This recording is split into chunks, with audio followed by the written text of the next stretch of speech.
Ma première entrevue avec Marc Delassalle, auteur et conférencier québécois.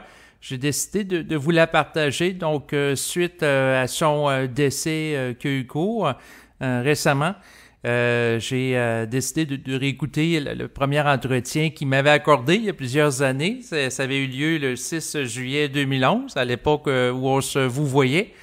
Et ça avait été enregistré là, par rapport à une web radio où les gens pouvaient interagir avec nous dans une salle de communication auquel on fait allusion pendant l'enregistrement, où je prenais les questions du public.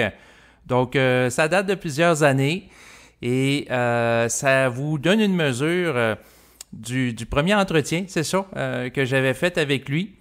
Et ça, c'était en 2011. Puis le dernier que j'ai fait naturellement, là, ça a été en 2020. Donc là-dessus, je vais vous souhaiter une bonne écoute. Puis lorsque je l'avais enregistré, c'était un enregistrement qui visait à être pour le public en général. Donc accessible à tout le monde. Donc c'est dans cet esprit-là que j'ai décidé là, de vous partager ça aujourd'hui. Alors écoutez, ben, c'est un plaisir de vous recevoir ce soir à mon émission. Et si je ne me trompe pas, vous êtes dans le fond un auteur et un conférencier qui œuvre dans l'optique du développement d'une conscience supramentale. Oui, oui. Oui, ça fait plusieurs années que je travaille à cela.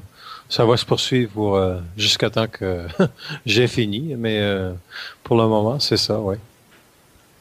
Et je serais curieux de savoir qu'est-ce qui vous a amené dans votre vie entreprendre ce cheminement-là du développement d'une conscience supramentale?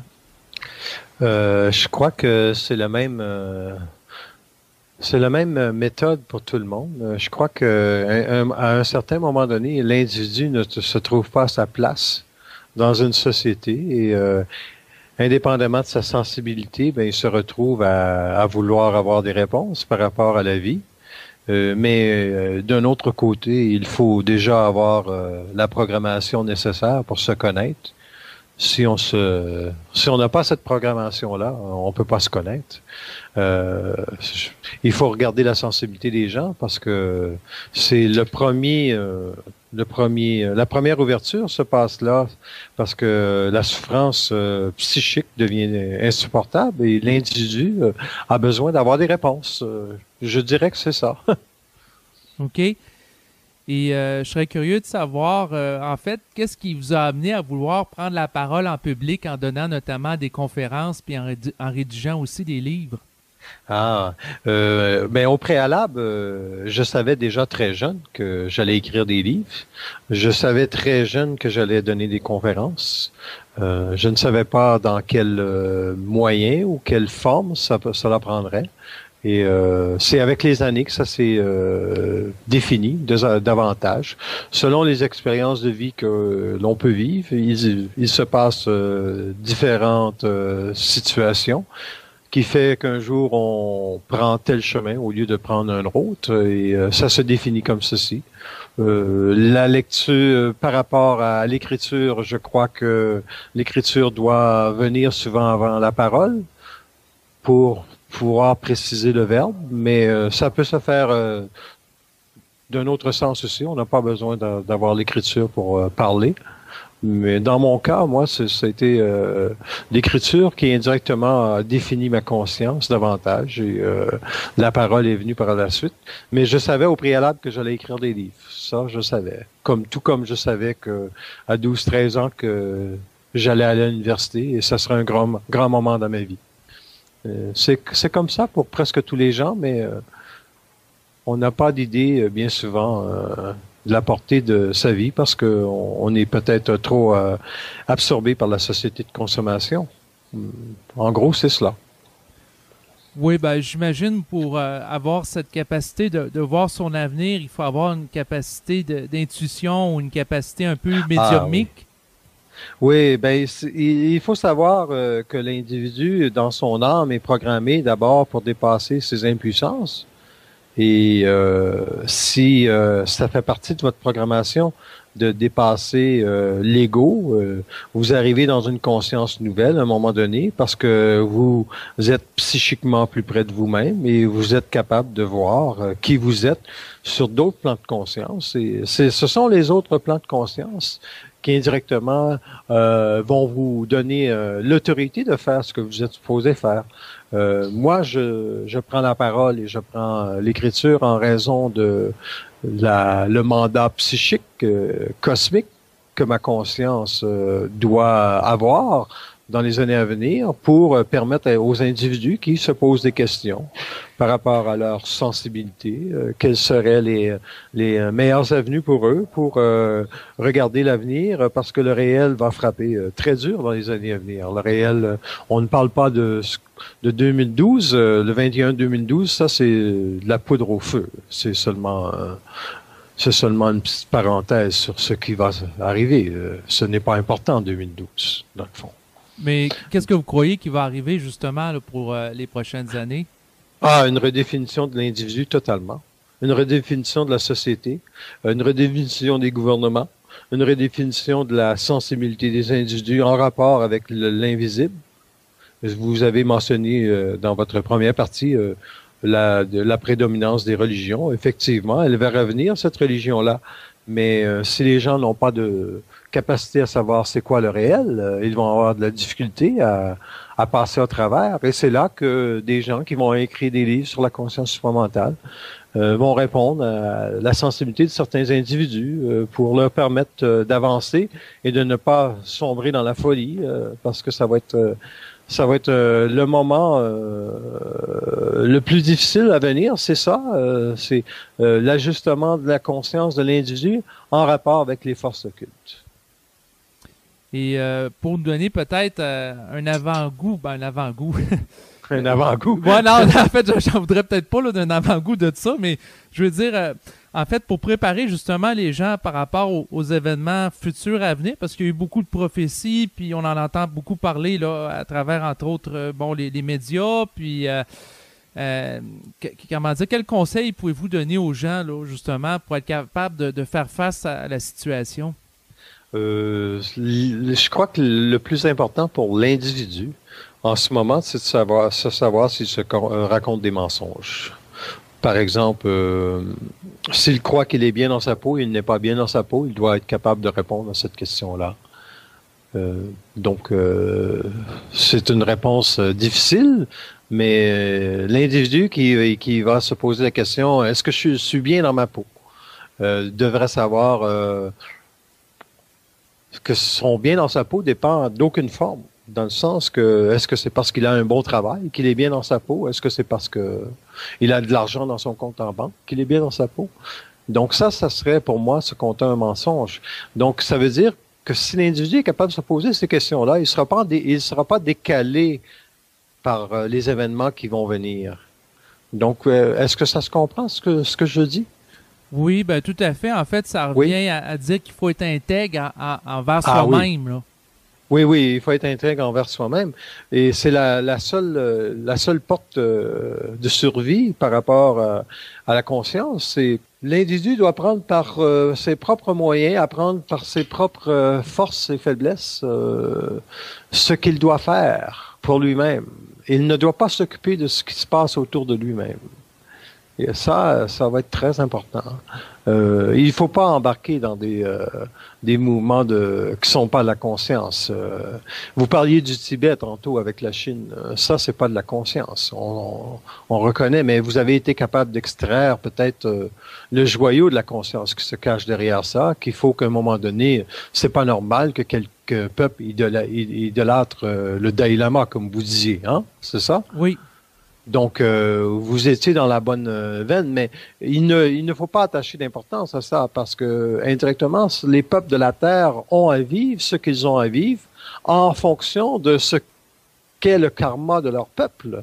Le karma du peuple tibétain, c'est de se penser peut-être un peu plus haut que tout le monde.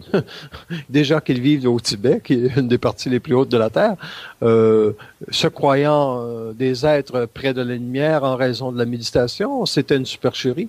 Donc, les forces de la lumière ne travaillent pas comme ça. Ils ne travaillent pas par l'admiration d'un personnage, comme vous avez dit dans votre première partie. Donc, il s'agit pour soi-même de revenir à soi. Oui, c'est ça, exactement. Puis, dans ce sens-là, j'irais jusqu'à même à dire que tout ce qui contient l'individu dans une forme, dans une structure qui l'étouffe, puis qui devient de plus en plus lourde au fil du temps, ben c'est voué à sauter ou à péter tôt ou tard, parce que c'est un non-sens de vouloir contenir l'énergie de l'individu dans quelque chose, puis d'essayer de le mettre dans une petite boîte. Effectivement, l'homme ne pourra pas être mis dans une petite boîte parce qu'il doit exploser en conscience. Et ce sont les événements à venir qui vont le pousser à se dépasser. C'est la souffrance qu'il va vivre par rapport à la société qui va le pousser à vouloir avoir des réponses plus grandes à sa réalité. Il ne pourra pas se conformer à la simple vulgarité de voir que si tout le monde le fait, ben je dois le faire. Donc, c'est un peu ça qui s'en vient. Oui, ben c'est un peu ça que je pressens aussi, dans le sens que l'individu va être invité à dépasser le conformisme social parce qu'il va voir que ça ne permet pas de rendre sa vie viable. T'sais. Quelqu'un qui vit tout le temps en fonction des modes, il vit pas en fonction de lui-même, donc il est constamment décentré. Oui. Ça, c'est une des raisons, mais quand on va regarder le système planétaire qui va éclater de toutes parts, l'homme n'aura plus de moyens pour se tenir sur les rails. Et c'est là que ça va décaler. L'individu n'aura pas la capacité de savoir ce qui se passe. Et ce qui se passe, c'est voulu et c'est préparé depuis des millénaires. C'est la fin d'un cycle involutif sur la Terre. Et l'âge de l'homme nouveau va prendre place vraiment lorsque les chocs vont se produire et car les gouvernements n'auront pas de réponse à ce qui va se passer, les scientifiques non plus, et tous ceux qui sont dans les mouvements ésotériques vont s'apercevoir que le contact avec l'occulte qu'ils ont n'est pas réel. Ceux qui sont spirituels indirectement vont s'imaginer que la Terre va se transformer dans un bon sens, et ce n'est pas le cas. Ça va être pour nombre d'années le chaos total sur la Terre. Pour des raisons pour permettre à l'homme, pour permettre aux individus de savoir ce qui se passe en eux. Et ça va être très difficile pour l'homme. Mais il n'y a pas 50 000 solutions pour l'évolution. Hein. La première, c'est la souffrance de l'ego.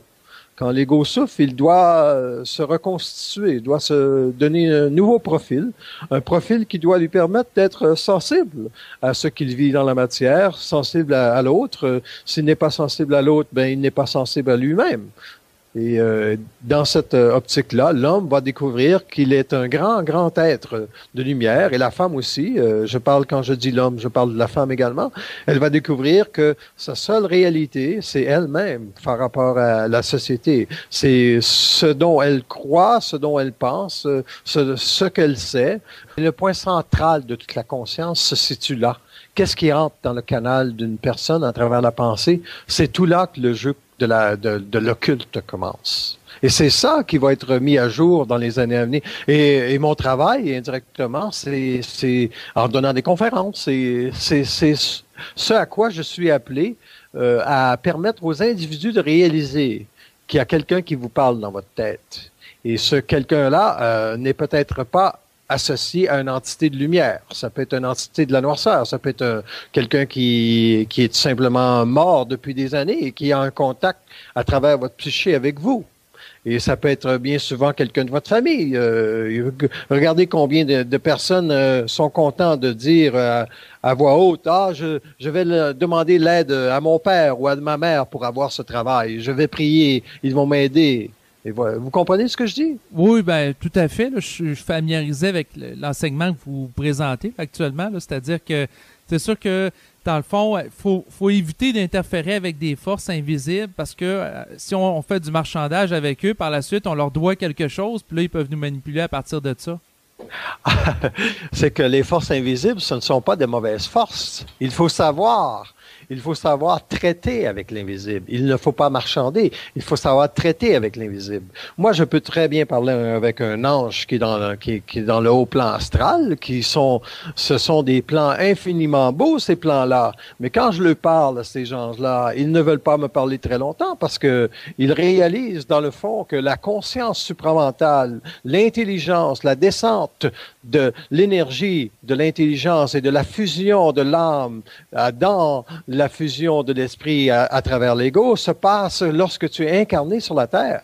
Ils ne sont ils sont très rébarbatifs à entretenir sur ce sujet parce qu'eux autres, ils se donnent l'autorité de posséder la science du savoir de la lumière sur les hauts plans de la mort.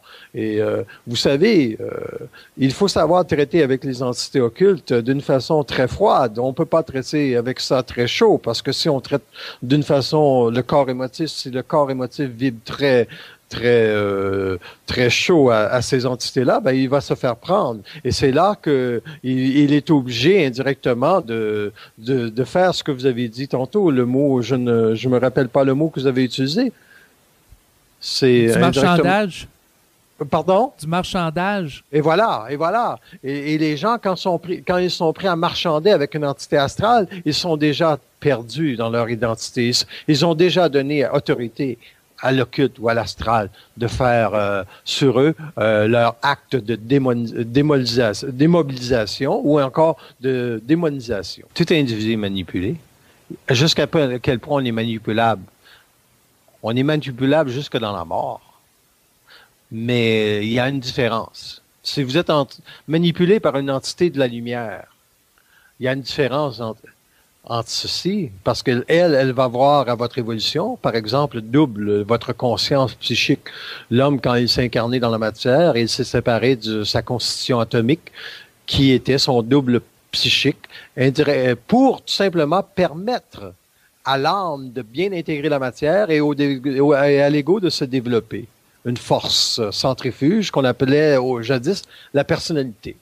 Mais la personnalité n'est pas assez grande pour demain, donc l'homme va devoir développer sa personne. Ce qui veut dire que l'individu va devoir savoir qui parle dans sa tête et qui le manipule.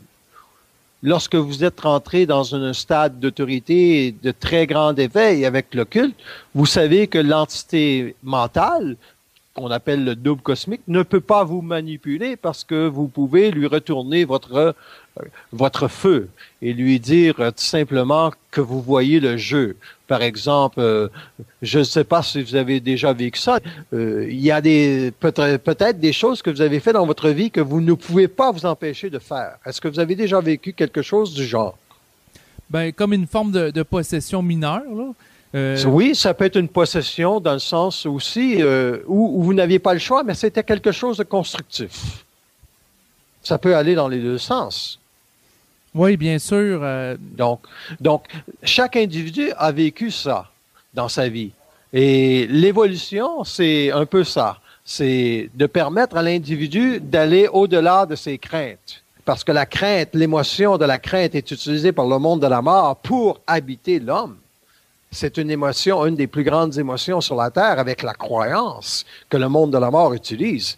Donc, si je parle d'une entité maîtresse du monde de la mort, une entité qui est là pour la domination de l'homme et la destruction de l'homme, c'est évident que vous êtes manipulé. Par contre, si vous êtes manipulé par une entité mentale du plan de la lumière, vous allez être manipulé dans le sens qu'on va vous amener à vivre une souffrance intérieure pour que vous vous réalisez à quel point vous ne vous connaissez pas.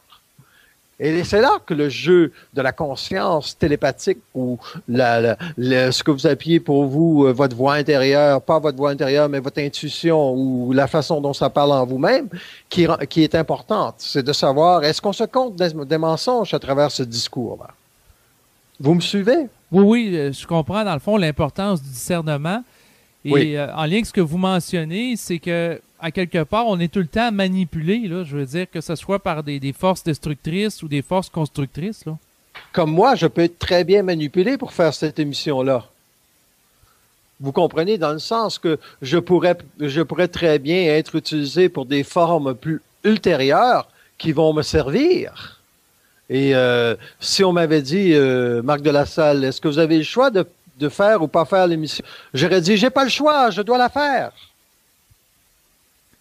Et à ce moment-là, c'est justement, qui est derrière les propos que vous mentionnez, vous aurait poussé à faire l'émission? Ah, ben c'est ça. On va parler de vous un peu. Parce qu'indirectement, vous êtes un être très sensible, vous avez une capacité de parole qui vous permet probablement de permettre à l'Internet de ne pas véhiculer trop de formes astrales. Vous avez la capacité possible de donner les enseignements qui se passent au Québec sur d'autres continents. Il s'agit de savoir c'est quoi votre mandat psychique à vous. Et vous allez comprendre que ce que vous faisiez n'est pas banal. Mais si je vous demandais, est-ce que vous avez le choix de le faire ou vous le faites parce que vous aimez ça? Votre réponse, c'est quoi? Ben, je le fais parce que quelque part, je ressens que j'ai pas le choix de le faire, qu'il faut que ça se fasse. Vous voyez? C'est intéressant de la conscience. Oui, puis je vous dirais que l'émission me remplit sur le plan vibratoire, dans le sens que quand que je fais mes émissions, je vis généralement une expérience de flow. Si vous avez étudié un petit peu la psychologie, là.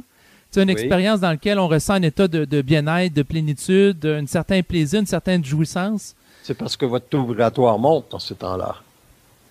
Oui, parce que je suis en communication. C'est parce que indirectement, si vous avez à connaître ou à prendre contact avec une entité du monde astral à travers un travail, vous allez le vivre. Mais dans votre cas, peut-être que c'est votre double indirectement qui veut passer par vous pour vous permettre de créer une nouvelle forme sur la Terre qui va permettre à des individus de prendre conscience que le travail à travers l'Internet est très important. Pour la simple et unique raison que c'est une interactivité, c'est différent de la salle de conférence. Moi, je sais très bien que qu'est-ce que je fais avec vous ce soir, c'est différent d'une salle de conférence. Ce qui est intéressant dans la radio, ce que j'ai remarqué au départ, c'est la capacité de véhiculer l'information rapidement. Oui, c'est ça, exactement. Puis en même temps, ce qui est intéressant avec la radio, c'est que ça permet de, comme par exemple, ce soir, on fait une émission, mais dans les jours, les semaines, les mois qui suivent, il y a des gens qui vont pouvoir les écouter. Donc, ça a une longue durée qui est dans le temps, la différence d'une conférence, sauf si la conférence est enregistrée sur CD. Puis également en termes d'espace, dans le sens qu'on peut rejoindre des gens qui sont aux quatre coins du monde.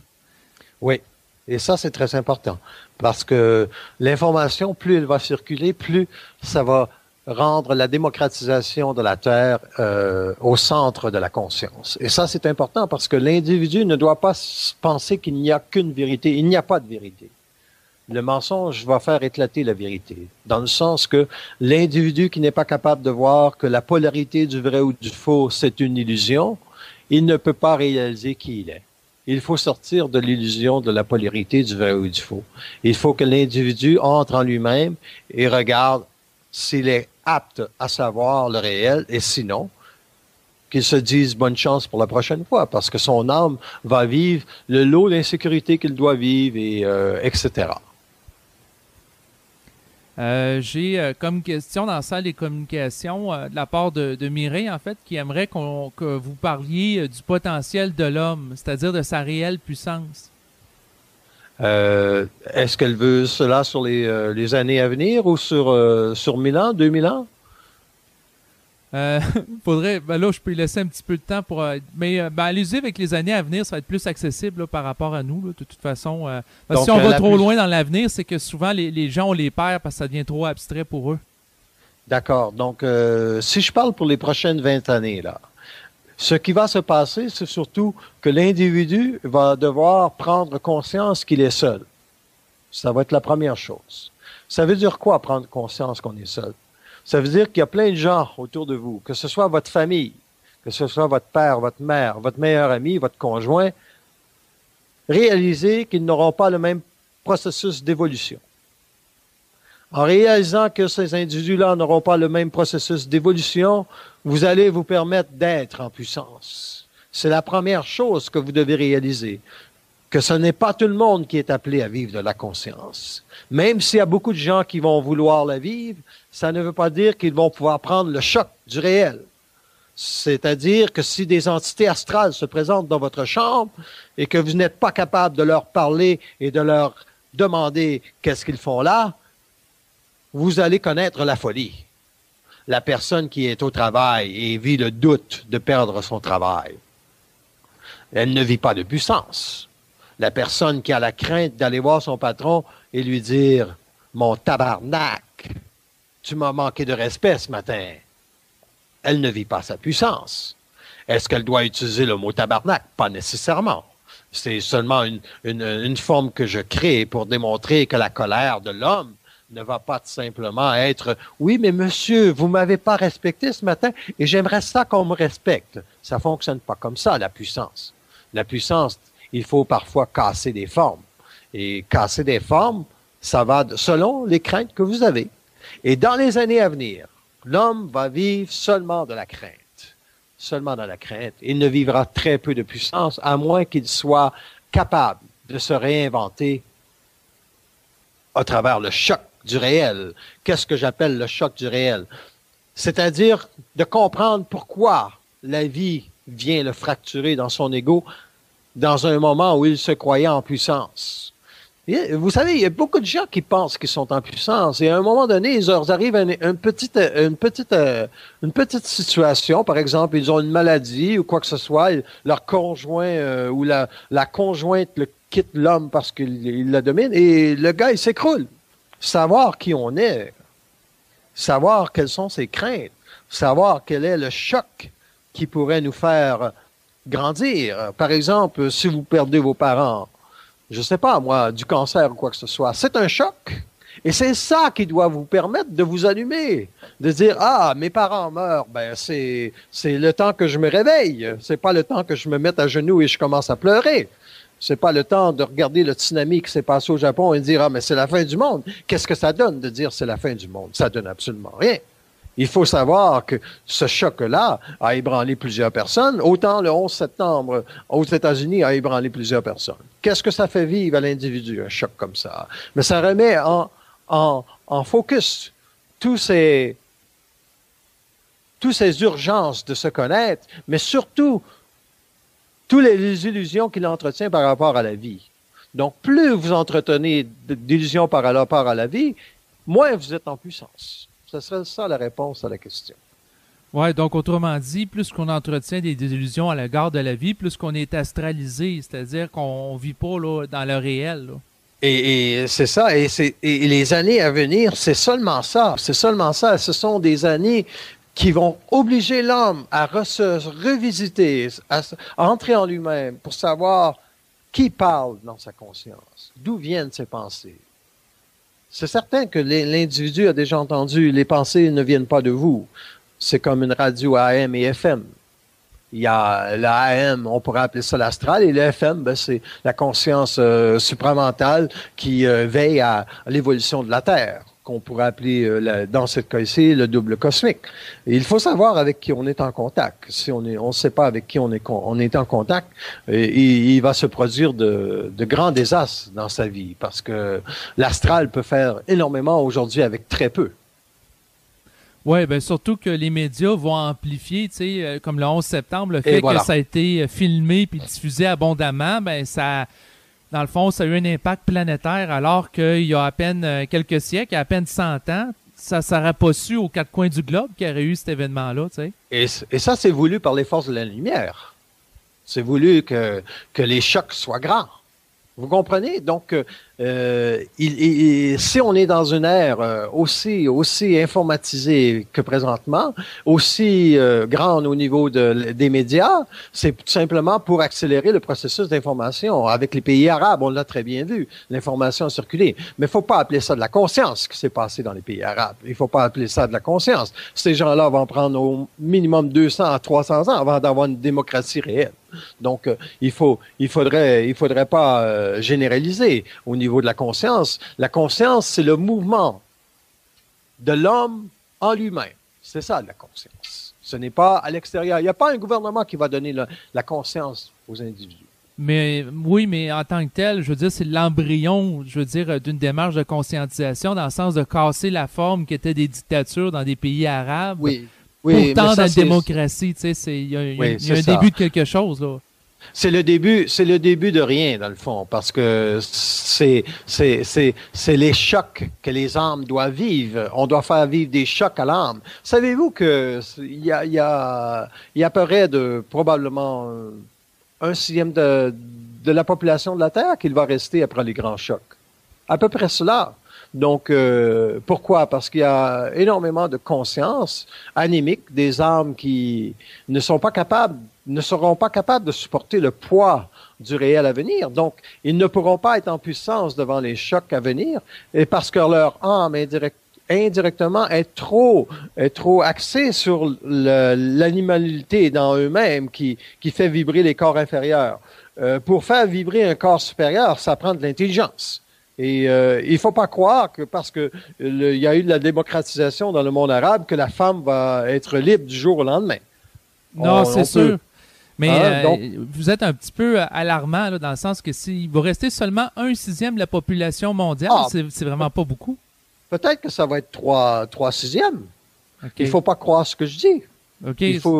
Il faut simplement savoir que c'est possible qu'il reste 1/6, et c'est possible qu'il reste 3/6, ou la moitié, si on fait la division. Mais le point que je veux faire, c'est les forces de la lumière vont faire ce qu'ils ont besoin de faire pour établir sur la Terre une conscience supramentale qui va permettre à la puissance de l'homme de s'activer, parce que son autorité sera grande, il pourra parler et venir en contact avec d'autres espaces-temps.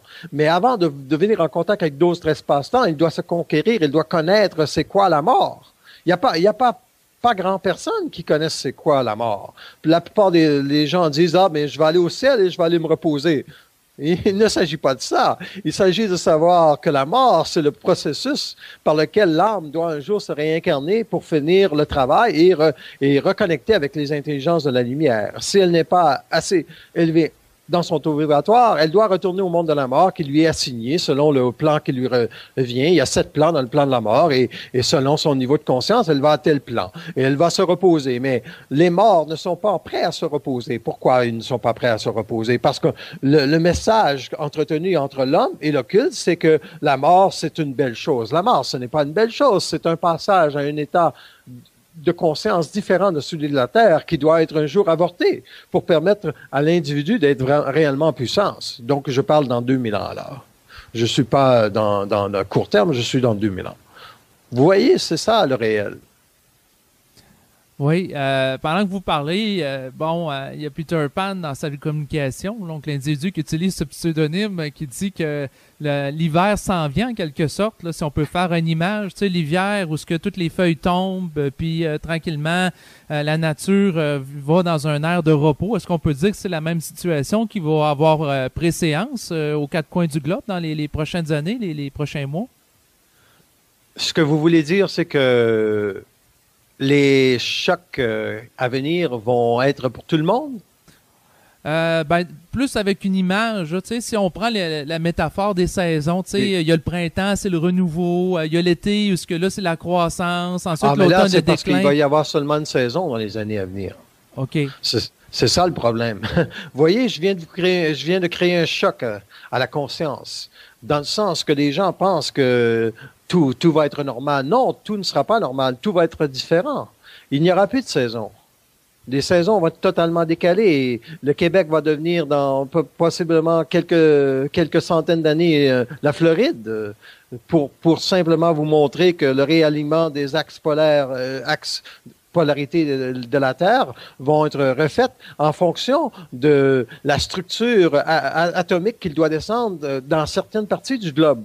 Et pour permettre cela, il va y avoir une épuration des âmes à un très fort niveau. Donc, je parle d'un 6e tantôt de la population de la Terre qui va rester, et c'est possiblement cela qui va se produire pour la simple raison que il n'y a pas sur la Terre de force évolutive puissante pour mener l'homme contre le combat ultime contre les forces de la noirceur.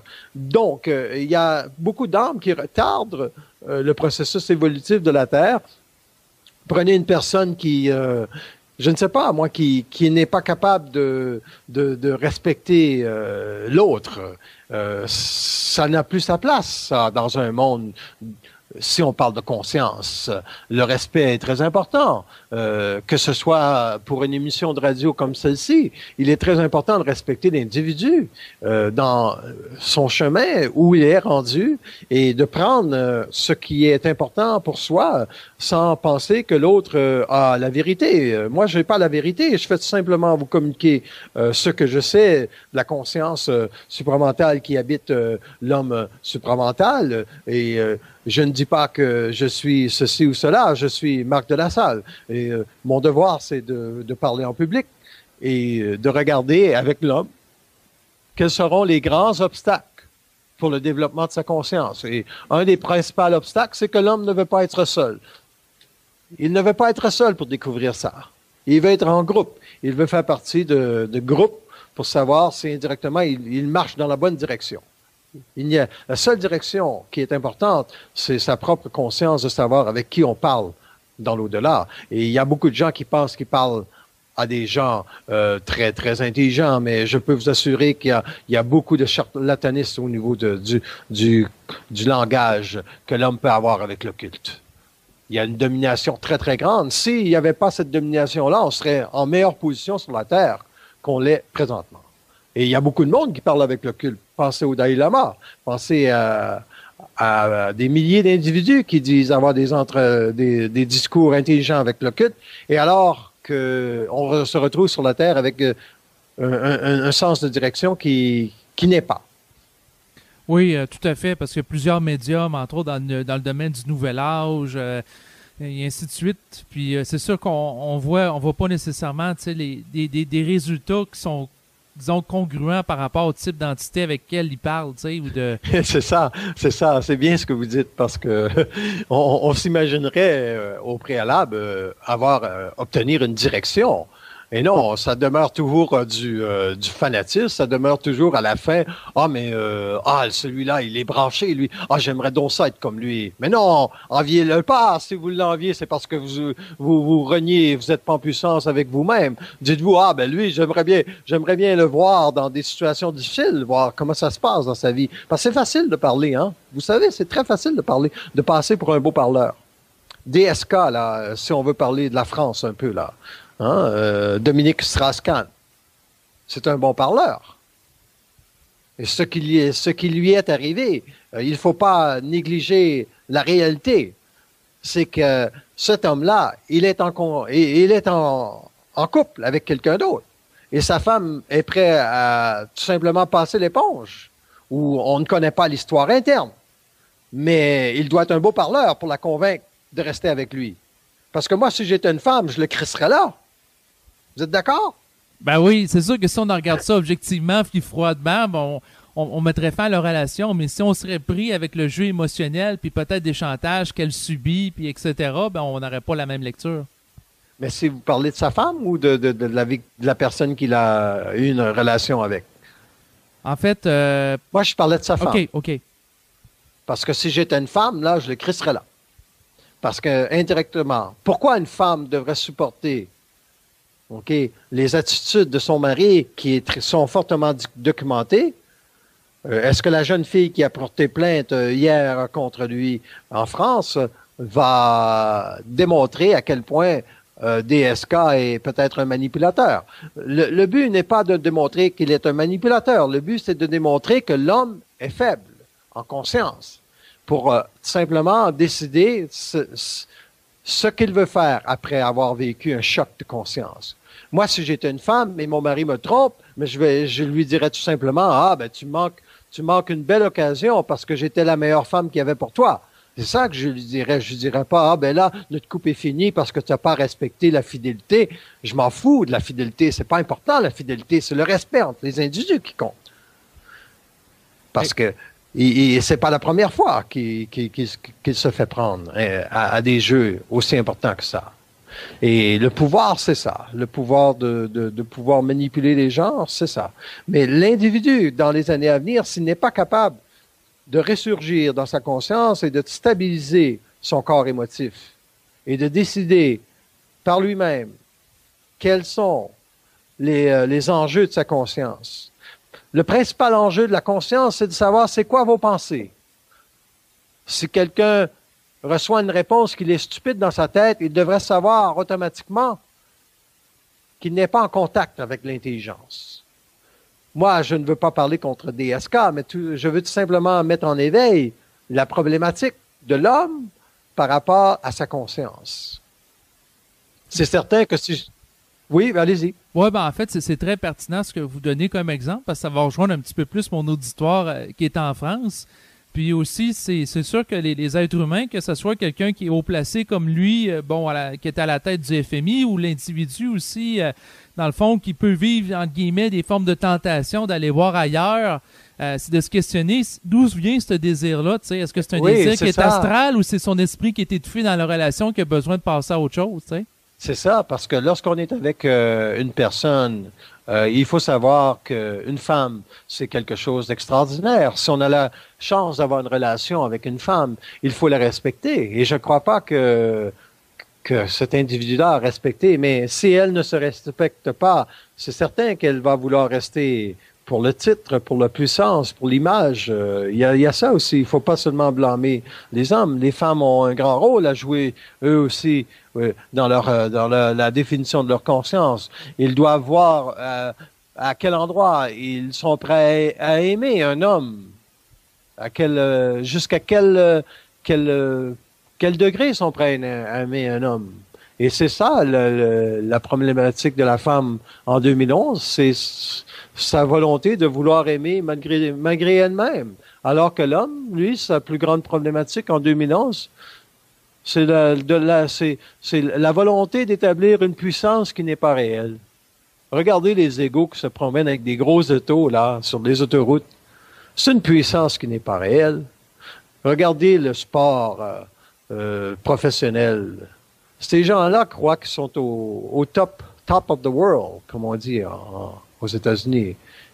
Et je vous donne l'exemple de Tiger Woods. C'est un bel exemple.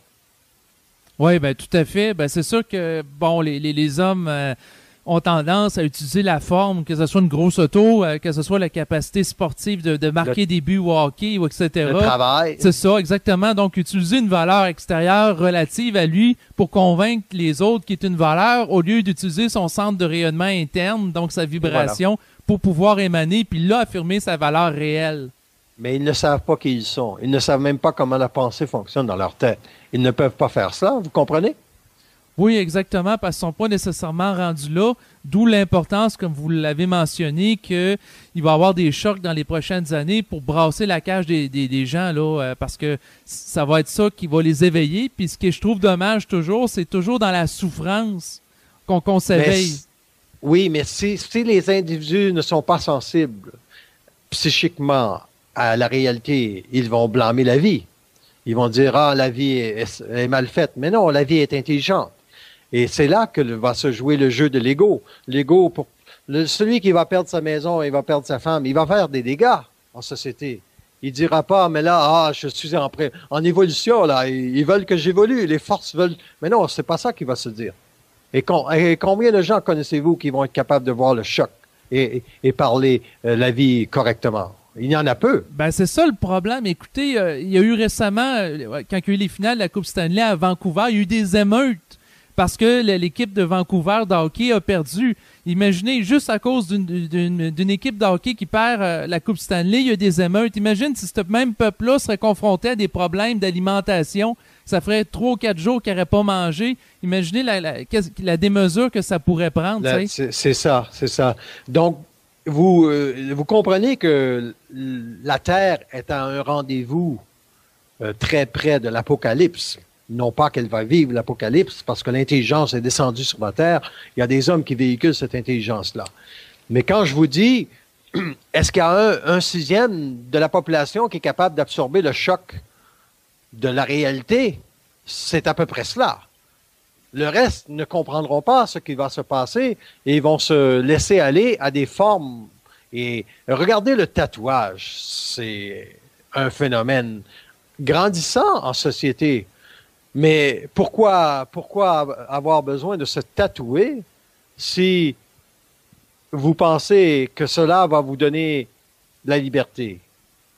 Il n'y a pas de liberté dans le tatouage. Il y a une imprégnation, une empreinte, une pulsion quelconque qui vous est transmise, car il y a beaucoup de souffrance à se faire tatouer. Les gens qui se font tatouer ne font pas ça par plaisir. Ils vont vous dire, ah, mais je suis content de l'avoir fait. Mais ça fait mal. Ouais, c'est une forme de masochisme. Moi, je refuse toute souffrance. Hein. Vous me dites, ah, mais là, je vais vous donner quelque chose, c'est pour votre bien. Oui, c'est pour mon bien, mais ça fait mal. C'est pas supposé faire mal. L'intelligence ne passe pas par le masochisme. L'intelligence passe par le réel. Et de se faire tatouer quelque chose sur un corps, ça donne de la densité au corps. Et le plus grand problème de l'homme, pour la rencontre de son esprit, c'est qu'il a trop de densité. Son ego lui a trop donné de densité. Il attache trop d'importance à son corps sexuel, à son corps de désir, et il n'a pas l'intelligence de savoir qu'indirectement, il est manipulé par des forces occultes, astrales, lucifériennes, qui lui imposent la matière, alors que l'intelligence ne se vit pas dans la forme de la matière, elle se vit dans l'insurgence de l'esprit qui dicte aux forces occultes qu'il est conscient. Et c'est ça, le combat dans les années à venir. Lorsque les années à venir vont être difficiles, moi, je regarde, je me rappelle le 11 septembre, quand j'ai vu la première tour tomber, j'ai dit, ah, c'était très intéressant, cette première tour-là, parce qu'elle va faire mettre en éveil tout le peuple de la Terre par rapport à un événement. Et lorsque la deuxième tour est tombée, je me suis dit, ah, c'est pas mal, ça, qu'est-ce qu'ils peuvent faire en haut.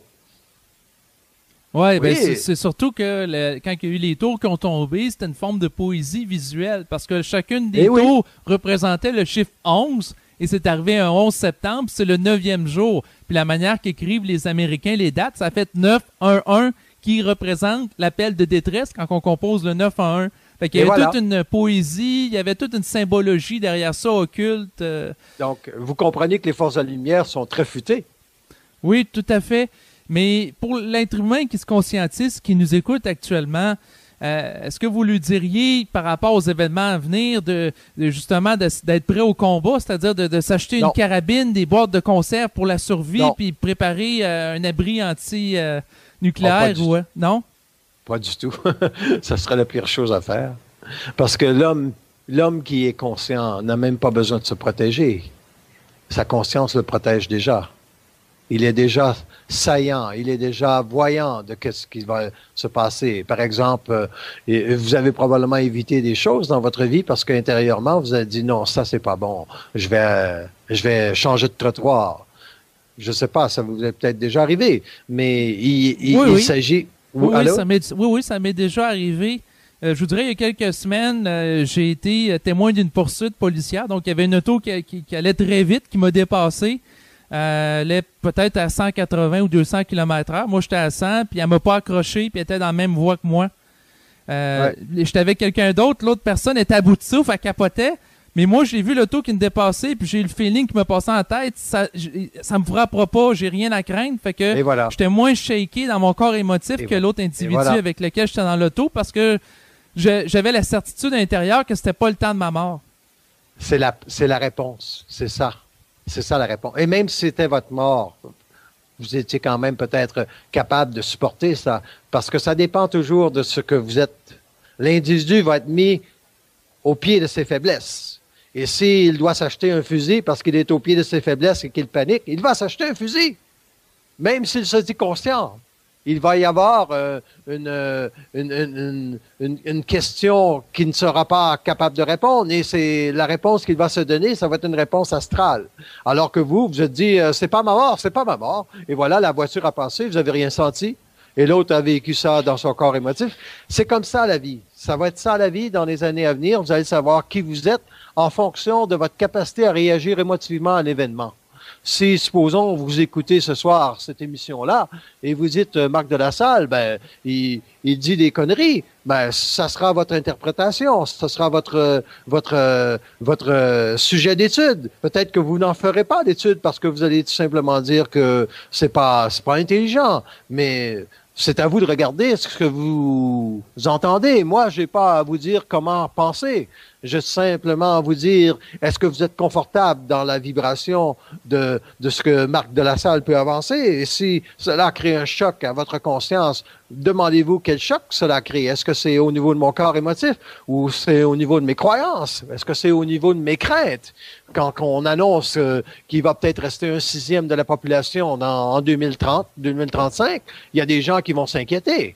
Vous dites, moi, je dis pas ça parce que les gens ne le savent pas. Il y a certains éducs qui le savent qu'il va y avoir des chocs. Mais je vous dis 1/6, mais c'est peut-être pas vrai. C'est pas important pour moi. Ce qui est important pour moi, c'est que l'homme doit être préparé à vivre sa conscience en fonction des événements qui vont le faire basculer dans sa sensibilité. Et s'il attache des importances à des choses qui ne sont pas réelles, il va souffrir énormément pour rien.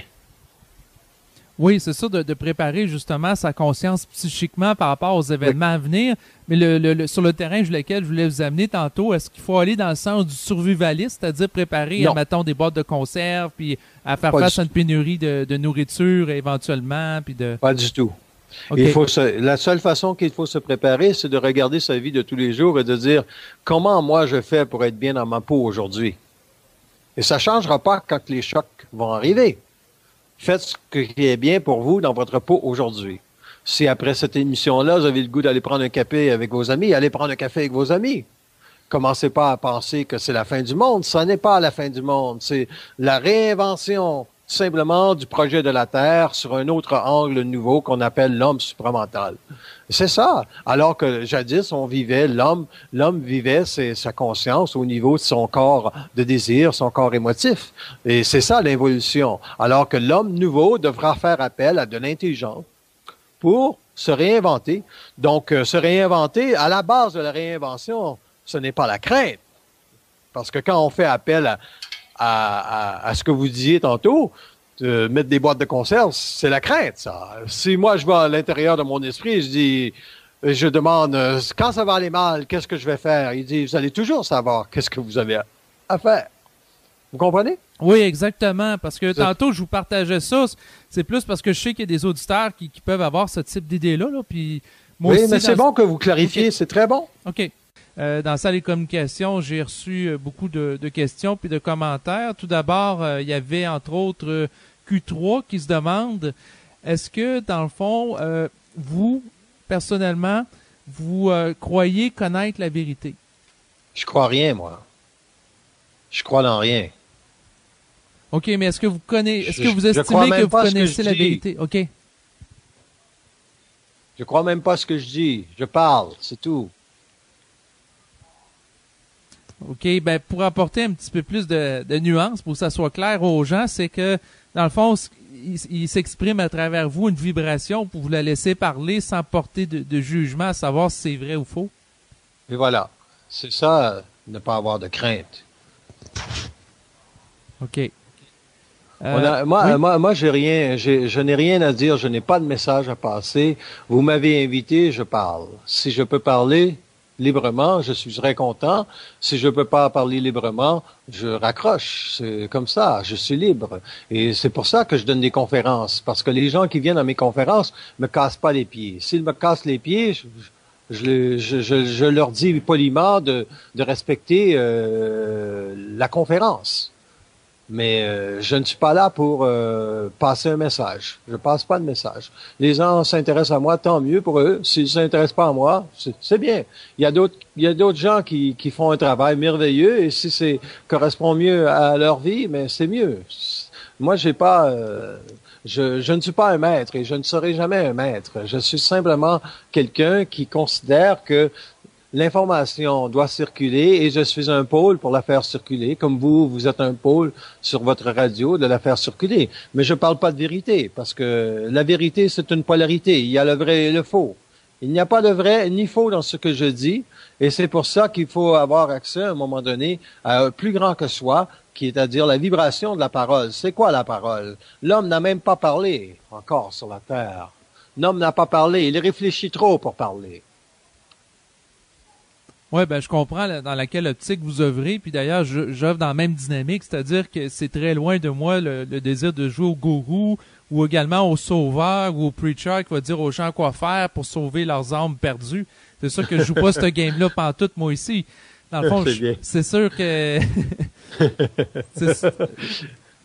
Non, c'est sûr que c'est important de clarifier ça une fois de temps en temps. Moi, je le fais aussi une fois de temps en temps dans mes émissions pour pas que les gens en viennent à me idolâtrer ou me mettre sur un piédestal. Disant aux gens que, dans le fond, chacun, si on se branche sur soi-même, on peut avoir accès à ce type de communication-là ou de conscience-là en se branchant sur sa source. C'est ça, c'est bien dit. C'est le seul travail qu'on a, c'est tout simplement de ramener les gens un peu plus près d'eux-mêmes et pas les sortir d'eux autres, mais de les ramener un peu plus près d'eux-mêmes. Exactement. Tantôt, il y avait Peter Pan qui se demandait si c'était, dans le fond, une bonne chose de vivre sa journée comme si c'était la dernière. Ça, c'est un peu plus, je crois,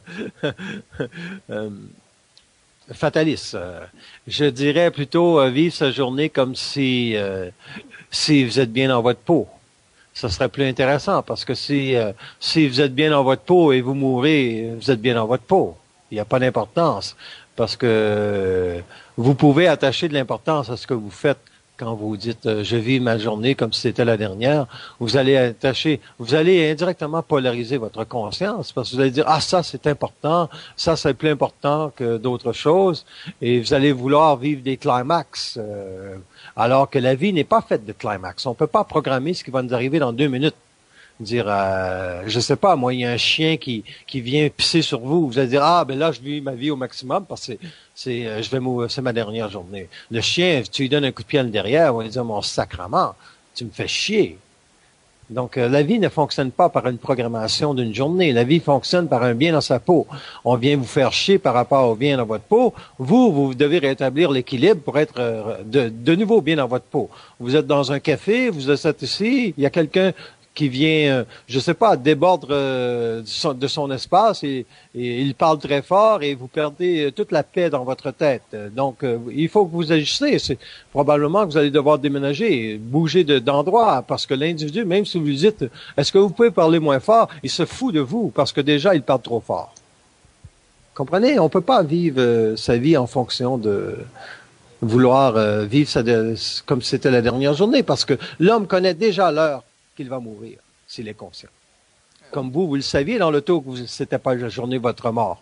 Oui. Donc, c'est ça, la vie. Mais, moi, je sais que aujourd'hui, je meurs pas. Alors, pourquoi je vivrais ma journée comme si c'était la dernière? Je vais être bien dans ma peau et c'est tout. C'est ce qui compte. OK. Mais peut-être, dans le fond, si je continue un petit peu là, dans le sens de Peter Pan, peut-être qu'il l'entendait dans le sens vivre sa journée comme la dernière, c'est-à-dire de vivre une journée comme si, dans le fond, il n'y en avait pas d'autre après pour avoir l'audace de faire les choses qu'on fait pas. Tu sais, si par exemple, l'individu, ça fait 10, 15, 20 ans qu'il a tout le temps la même job, puis la job l'écœure, la fait chier en bon québécois, ben d'aller dire à son boss, mange la merde, de toute façon, demain je suis mort, fait que je dis ce que j'ai à dire. Même chose pour régler les problèmes avec la belle famille ou la belle-mère qui l'écœure, ou tu sais, vous comprenez? C'est dangereux, ça. C'est dangereux, ça. Parce que vous allez vous programmer à faire des choses que vous n'êtes pas supposé de faire. Il se peut très bien que votre patron doive vous écœurer pendant 3 jours supplémentaires avant de réaliser que, il y a quelqu'un qui va vous offrir une nouvelle job. Vous savez pas la vie. On peut pas programmer la vie. Donc, il faut pas vivre sa vie comme si c'était la dernière journée, mais il faut vivre sa vie en fonction du réel, de ce qu'on sent. Ben, si vous sentez que votre patron vous manque de respect, vous allez le voir et vous lui dites, sachant très bien que vous n'avez pas les moyens peut-être de perdre votre travail, vous allez lui dire, excusez-moi, mais peut-être que vous auriez pu faire autrement ce matin. Et peut-être que vous venez d'ouvrir une porte avec cet individu-là que vous pensez que vous connaissez pas, parce que vous aviez tout simplement mis un voile sur votre réalité et vous savez, on peut se faire jouer de plusieurs façons. Oui, c'est sûr, mais c'est sûr que, bon, comme vous le mentionnez, dans mon approche, j'irais beaucoup avec diplomatie, justement, si j'ai quelque chose à régler par rapport à mon employeur, justement, là, pour pas créer de choc inutile. C'est la première chose. La première chose à faire, c'est de respecter les gens. Et si on n'est pas capable de faire ça, on ne peut pas vivre une vie en pensant que on peut contrôler sa journée. On peut pas contrôler sa journée. On peut gérer comment on va être dans sa journée. Et c'est tout ce qu'on peut faire. OK. Il y a à présent le grand monarque qui aimerait savoir si vous avez un message à nous transmettre venant de l'astral. C'est un petit peu particulier comme question, mais je vous la pose pareil. On ne sait jamais. Bon, ben l'astral, la seule chose qu'il veut, c'est la possession de votre esprit. Je parle pas pour l'astral, je parle pour la lumière. La lumière veut dire indirectement que l'homme doit savoir que l'astral travaille contre l'homme. Ce sont des forces anti-hommes. Et vous n'avez peut-être pas l'idée, lorsque vous donnez une autorité à l'astral, ce que vous leur donnez comme pouvoir. Et c'est très important que l'homme puisse comprendre que l'astral, ce n'est pas un jeu. Il ne faut pas s'aventurer dans l'astral si vous n'êtes pas capable de confronter ce qui vient à votre porte. Oui, dans le sens que l'individu... Nostradamus a payé le prix, vous dites ça? Dans le sens que, parce que c'est ça, moi, je l'ai pas étudié d'une manière approfondie, là, mais dans le fond, il était manipulé par des forces quand il a fait ses prophéties dans ce sens-là. La problématique avec Nostradamus, c'est qu'il n'était plus capable de couper le contact. Il a perdu sa réalité. Comme moi, là, tantôt, là, je m'en vais manger des fraises après l'émission. C'est tout ce que je sais. Et la conscience, je la vis dans les fraises, parce que je vais adorer les fraises, parce que tout simplement, ça va faire du bien de manger un petit peu après cette émission-là. Mais il faut pas attacher d'importance. L'occulte va se présenter à vous s'il doit se présenter. Et c'est à vous de savoir qu'est-ce qui se présente. Est-ce que c'est l'astral ou est-ce que c'est l'intelligence? Et si vous n'êtes pas capable de faire la différence, mais vous êtes fait à l'os. Vous êtes fait à l'os parce que tout simplement, les années qui sont celles d'aujourd'hui sont beaucoup plus rapides dans la déconfiture d'un individu.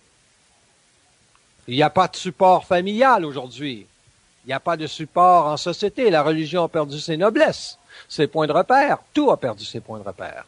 Et c'est pour ça qu'on parle simplement de moments, grands moments à venir où la conscience de l'homme sera mise à rude épreuve.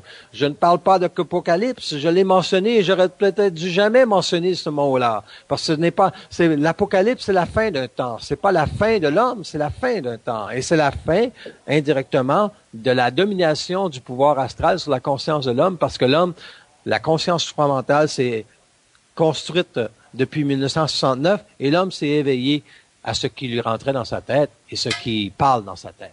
En fait, est-ce qu'il y a quelque chose de particulier que vous aimeriez partager ici et maintenant là, aux gens qui nous écoutent? Je tiens simplement à dire que le travail que vous faites n'est pas banal. Il est important. Et pas dans le sens de la forme, ou comme vous disiez tantôt que vous vouliez être perçu, mais c'est important de faire parler les gens et de permettre aux consciences de s'exprimer. Mais c'est aussi important de corriger. Il faut corriger, il faut savoir quand est-ce corriger l'individu, parce qu'il y a énormément d'ego dans les individus. Et je dirais simplement, c'est de surveiller son ego. Et ce que j'ai ressenti de vous ce soir, c'est que vous êtes très libre, et que votre capacité d'être un intervieweur est très, très bonne. Vous avez, on ne sent pas l'ego chez vous quand vous parlez, et c'est ce qui est très intéressant chez vous. Ah bon, ben, je vous remercie là-dessus. Puis de mon côté, j'aime beaucoup justement le fait que vous êtes également très libre dans votre mouvement et que vous avez une certaine intensité pour communiquer les choses, ce qui fait que vous allez dire ce que vous avez à dire sans aucune complaisance, là. C'est bien, oui. Parce que la complaisance, ce serait de penser que j'ai des choses à dire. J'ai rien à dire, je parle. Parler, c'est ça. C'est ne pas réfléchir ce qu'on dit. Et c'est pour ça que je donne des conférences. Vous pouvez aller voir sur le site Internet et voilà. OK, donc le site Internet, pour le rappeler aux gens, c'est marcdelasalle.com? Oui, c'est ça. Et également, j'ai constaté sur votre site Internet, vous aviez d'ailleurs des extraits de conférences que les gens peuvent aller télécharger. Donc, les gens qui veulent en savoir un petit peu plus après l'émission, ils peuvent aller vous entendre là. Oui, c'est ça. C'est pour permettre aux gens de voir quelles sont les différences d'une conférence à l'autre, de la vibration. Parce que moi, quand je parle en fonction de ce qui doit être dit, ce que je sais. Mais ça dépend. Hein. On est préparé dans une journée pour vivre telle et telle expérience et étant donné que vous avez vécu telle expérience, vous parlez pas de la même façon. Hein. Vous savez ça. Si vous avez vécu une expérience difficile là 2 jours, mais vous allez être différent dans le propos, dans la parole que vous allez avoir. Mais ça reste toujours votre parole. Votre parole, c'est ce que vous êtes en fonction de ce que vous savez de la vie et non pas ce que vous connaissez de la vie. C'est une grosse nuance. Moi, je ne suis pas un philosophe. Je parle de la vie parce que, indirectement, tout ce qui m'intéresse, c'est de dévoiler le mensonge. Le mensonge, c'est quoi? C'est tout ce que l'homme s'est fait dire qu'il était alors qu'il ne l'est pas. Se faire endoctriner par la religion, la philosophie ou la science, ça ne m'intéresse pas. Parce que tout ce qui compte, c'est le réel. Qu'est-ce que le réel? Le réel, c'est d'établir que la vie sur la Terre, c'est de la merde. La seule chose qui compte, c'est ce que toi, tu peux te donner dans cette vie-là pour que ce soit agréable, comme manger des fraises. Mais le reste, c'est des oppositions. La vie est faite d'oppositions. Pourquoi? Parce que c'est un processus d'évolution, la vie. La vie, c'est un processus d'évolution et on ne peut pas se programmer pour vivre seulement des jours heureux, même si les artistes veulent seulement vivre des jours heureux. Un jour, tu vas vivre la maladie, tu vas vivre des jours difficiles, et si tu es programmé pour vivre des jours heureux, la première chose que tu vas t'apercevoir, tu ne seras pas capable de confronter quand ça va très mal, parce que tu vas avoir été trop dans les polarités sur les hauts et les bas de la vie. Ceux qui sont de plus en plus, comment on les appelle, ces personnes qui sont bipolaires, ben ils sont dans les 2 extrêmes. Ils sont malheureux un jour et très heureux l'autre jour. Vous comprenez? Oui, tout à fait. C'est pour ça que je crois que c'est important que les individus vivent une stabilisation de l'émotionnel à travers la capacité à s'observer, donc à être spectateur de soi-même. Oui, être spectateur de soi-même, mais surtout être intelligent, être capable de faire l'étude. Parce que spectateur, c'est pas suffisant. Vous devez avoir les réponses à ce qui vous arrive. Oui, ben c'est sûr qu'il faut aller au-delà de la conscience réflexive, qui est juste, dans le fond, une façon de voir son ego, mais il faut aller justement au-delà de ça en se branchant soi-même sur sa propre vibration pour manifester sa conscience. Voilà, je vous pose une question. Quand vous étiez dans l'auto et qu'on vous a passé très rapidement autour de vous, pourquoi vous avez vécu cette expérience-là? C'était quoi le but de cette expérience-là dans votre vie? Vous la savez, la réponse? Qu'est-ce que ça vous dit dans votre tête? Ben, c'est que j'ai toujours nourri une petite crainte, tu sais, d'avoir un accident ou qu'il arrive quelque chose. Puis, dans le fond, ce que ça m'a permis de faire, c'est de me connecter sur une certitude qui fait que, dans le fond, comment dire, par rapport à ça, ça avait pas arrivé, là. Mais que vous avez constaté que vous avez encore de la crainte. Oui, ça m'a fait réaliser que j'avais une petite crainte que je traînais. Ouais. C'est extraordinaire de savoir cela. Vous êtes d'accord? Tout à fait. Et voilà, c'est ça la vie. Mais je vous remercie. Parfait. Donc, je vous remercie encore une fois d'avoir accepté l'invitation d'être venu à mon émission. Puis, je trouve que ça a été enrichissant, là, la conversation puis l'échange qu'on a eu à soir ensemble. D'accord. Donc, à bientôt. Bye-bye.